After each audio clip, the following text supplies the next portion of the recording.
tentunya yang akan memberikan inspirasi kepada kita tentang bisnis yang satu ini. Lagi-lagi jadi buat kita namanya bisnis internet ya, jadi internet marketing. Nanti kita ngobrol banyak. Terima kasih jodoh dari Bandung. Ya, lagi dari Bandung. Sekian kalau kita semuanya, jangan kemana-mana. Kalau ada ngomong banyak, tetap di tahu.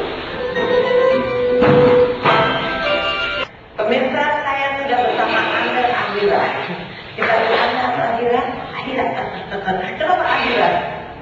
Namanya mama saya kalau punya anak saya lahirnya 12 bulan di perut mama. Ya, anak terakhir. Cukup ini 12 bulan. Beneran ya kira ya? 12 bulan saya di perut mama. Terakhir. Makanya jadi orang juga nyentrik ya. Dia punya bisnis yang nyentrik, tapi pengen dulu juga gambar. Apa sebenarnya bisnis internet itu seperti apa?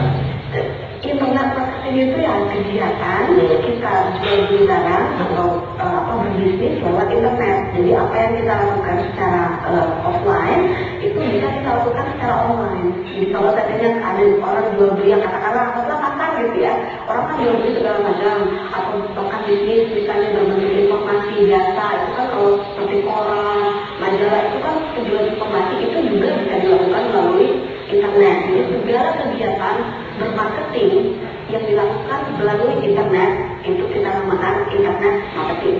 Jadi closing bahasa asing, silakan bahasa Inggris, jurusan bahasa Inggris.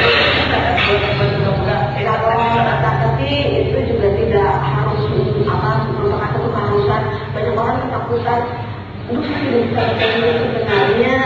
Anak mengerti aktif itu juga tidak apa-apa. Ini ngerti baca, ya kan ngerti baca itu tidak apa-apa. Yang penting kita paham oh ini seperti ini. Tapi memang untuk secara komprehensif orang Indonesia mengalami kesulitan itu pemahaman. Kalau pada saat mereka mau belajar sendiri itu pemahaman mereka banyak yang kurang salah mengerti atau menjadi seperti bingung gitu ya kalau membaca di pelajaran biasa dituntun kan kalau di sekolah.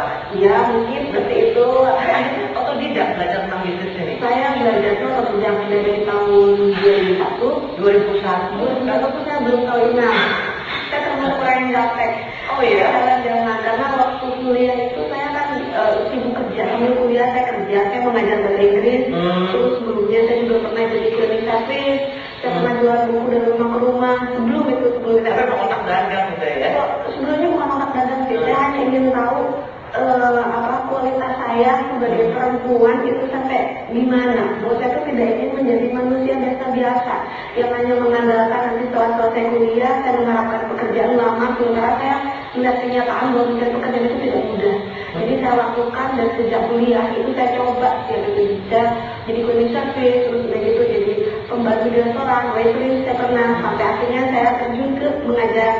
Nah dari mengajar saya sampai setelah selesai kuliah itu saya berubah pikiran, saya mendengar kabar dari kakak ipar saya, katanya anak SMA di Amerika bisa menghasilkan $1 million.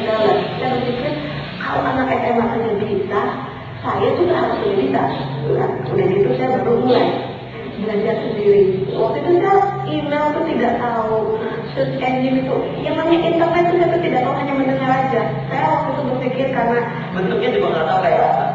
Teman saya waktu itu kebetulan dia orang kaya, dia tuh di ruang kelas waktu di STB itu satu-satunya yang punya internet waktu tahun 2001 itu. Jadi orang kaya, jadi saya punya pikiran bahwa internet itu hanya untuk orang kaya.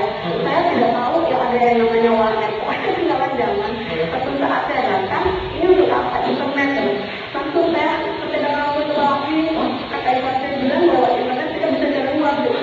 Saya langsung datang tanya ke orang yang jaga uangnya, bisa nggak ya saya cari uang lewat internet? Mereka bilang karena mindset orang Indonesia sampai sekarang itu masih berpikir penipuan lah atau MLM. Tidak ada salahnya dengan MLM, tapi banyak orang lagi mereka berpikir MLM lah, money game segala macam.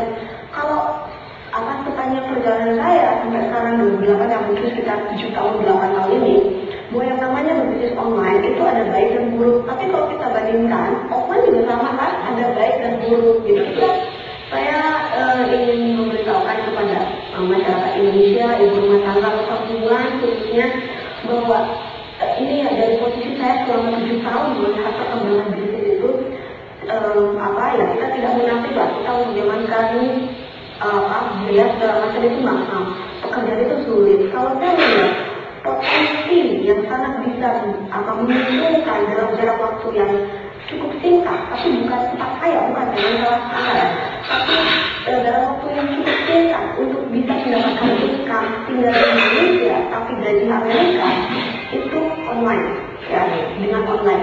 Memang bisnis ini bukan untuk setiap orang, tapi kadang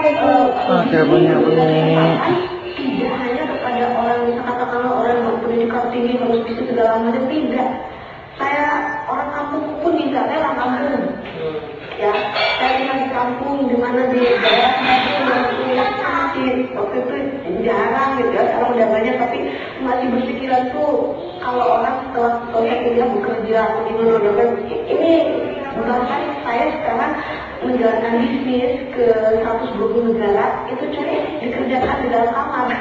Ini dia, makanya hari ini datang ke sini agak susah duduknya karena di rumah bisa pakai piyama ya. Ya, oke, baju tidur dari rumah dengan baju tidur dan pakai santai bersama santai. Nanti kita akan lanjutkan lagi berapa lama kita bisa belajar supaya kita bisa seperti Adira dan bagaimana pengalaman Adira bisa menduduki rank keempat dunia sebagai orang yang menjual produk terbanyak melalui internet marketing. Oke, nanti kita akan ngobrol lagi, tetap di sana.